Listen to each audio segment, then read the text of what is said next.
Is the future of esports artificially intelligent teammates? Let's find out. In 2012, something amazing happened. A group of students passed the Turing test in a version of Unreal Tournament. They created bots that played the game so convincingly that a jury actually thought that the bots were being controlled by humans. The winning bots achieved a humanness rating of 52%, while the human players on the same scale only received on average a rating of 40%. This means that the bots seemed more human to us than actual humans. The jury couldn't tell the difference. Computers are clearly pretty talented at playing games, so this got me thinking. Why not let them play esports? This idea isn't as crazy as you might think. In fact, we're already seeing it with other sports. Formula One drivers, for example, have crazy advanced technology in the cockpit. Part of the competition is having the best team of engineers designing your car. For our red-blooded Americans out there, NASCAR has automated camera systems that pick up driving patterns that are imperceptible to the human eye and alert drivers for when it's time for a pit stop. And no, you're not seeing these types of technologies being implemented on the field in sports like football and soccer, but off the field for training, computer-assisted programs are helping professional athletes enhance their game. I was like, Coach, what do I need? And he was like, we need data. So, do programmed AI teammates have a future in esports? To be clear, we're talking about games like League of Legends, Dota 2, PlanetSide 2, and Call of Duty, where you could theoretically have a bot as a teammate. Fighting games like Injustice or Marvel vs. Capcom probably wouldn't be included, because that would just turn into Salty Bet. And StarCraft probably isn't included either, because directing AI-controlled armies is already kind of the point. But imagine other possibilities. Playing alongside AI could streamline the game, getting the mundane stuff out of the way and making it more fun and electric to watch. For example, teams wouldn't have to be so fanatical about keeping up with respawn times. Some Call of Duty teams actually have members that do this exclusively. They're basically acting like computers anyway, so why not just replace them with one? AI teammates could keep track of incubating aliens in natural selection too. And in League of Legends, why waste esports athletes' time farming minions when AI could do it way more efficiently, as the fastidious gold farming bots in World of Warcraft prove. In his new book, Smarter Than You Think, author Clive Thompson introduces the concept of centaurs, people who've made symbiotic relationships with technology. They gain the logical processing skills of a Spock while maintaining the spontaneity and good fortune of a Kirk. For example, after Garry Kasparov lost to the computer Deep Blue, he had a human and a computer team up. The result? Average players with average computers consistently beat both chess grandmasters and super fast machines. Would collaborations like this fundamentally change esports?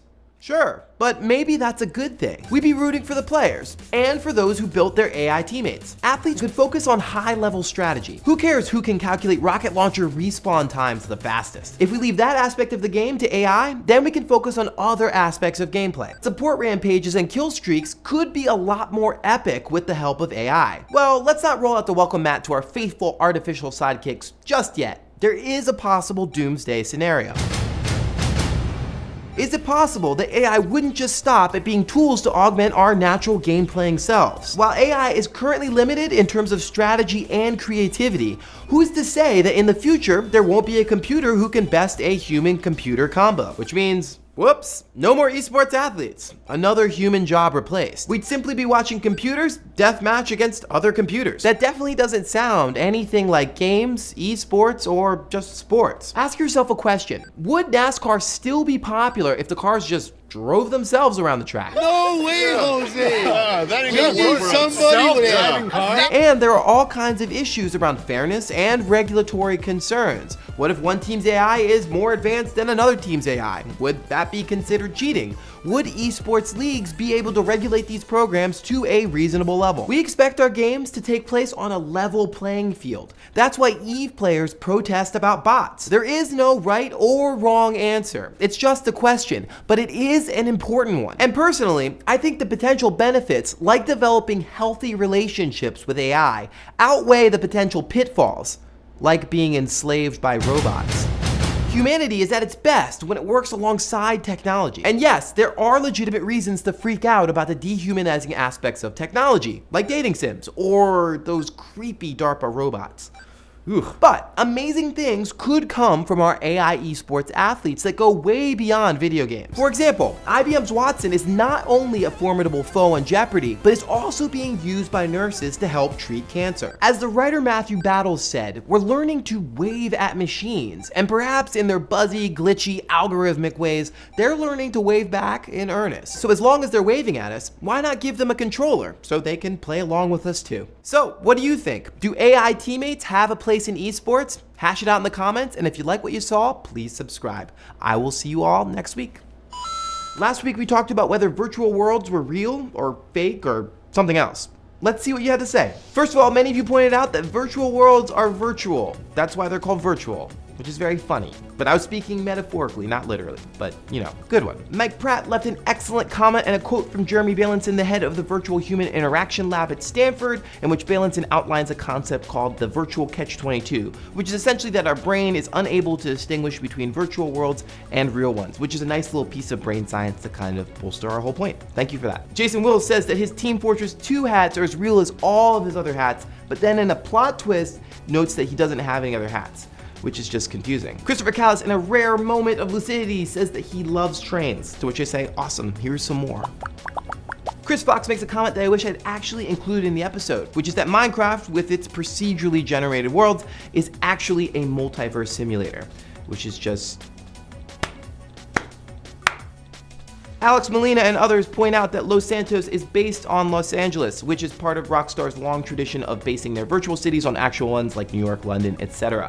The question I'm asking is actually whether or not going to Los Santos inside of your Xbox or PlayStation constitutes the exact same thing as getting on a plane and literally flying to Los Angeles, and whether or not the memories that we have of that place constitute real memories, to which I would say yes, as per my episode. But it's a good question. The reality is that Los Santos is based on Los Angeles, but I think it does constitute its own real world experience. Keenan Cummings leaves an excellent comment that opens up a whole metaphysical can of worms with a great quote from Daniel Kahneman about memories being these constructs, which dovetails with a lot of really recent research about what we think about memory, which is that it's not like a filing cabinet where you just go and take a file out, but it's actually more, I don't know, like a bush or something that's an amalgam of all these different things that you sort of go back to, and you sort of construct these new memories based on old things that you remembered. But yes, I think that that's an excellent point. It's probably too big to deal with in this episode, but yes, I think how we remember those things has everything to do with whether or not they are actually real. Jason Fennick says that if virtual worlds are real, then the places that we remember in our dreams, those are real as well. I can't tell if you're being sarcastic or not, but I will engage you nonetheless. I do wonder if this idea of whether our experience in a virtual world is real or not has everything to do with whether or not that place is constructed. With your dreams, it's just kind of like in your head, things are crazy, doors are opening, doors are closing. Whereas with virtual worlds and in the real worlds, those are constructed by people or by nature. So it's a really good question, and perhaps we will deal with dreams in a later episode. Alexander Malto asked the big question that I'm sure you're all thinking, is our world real? Which is interesting because recently researchers have proposed this idea that we are maybe living inside a giant computer simulation and we can't tell the difference. I can't really help you with that one. Amy Lambeth makes an amazing point, which is that right now virtual worlds and our experiences with them are bounded by really our only two of our senses, which is basically being able to see and being able to hear. And there are all these other senses that we have, sense of touch, sense of smell, the other kind of hidden senses like sense of awareness. Those things aren't really being activated right now by virtual worlds, but I'm sure there are amazing people at Valve Software that are working on it right at this moment.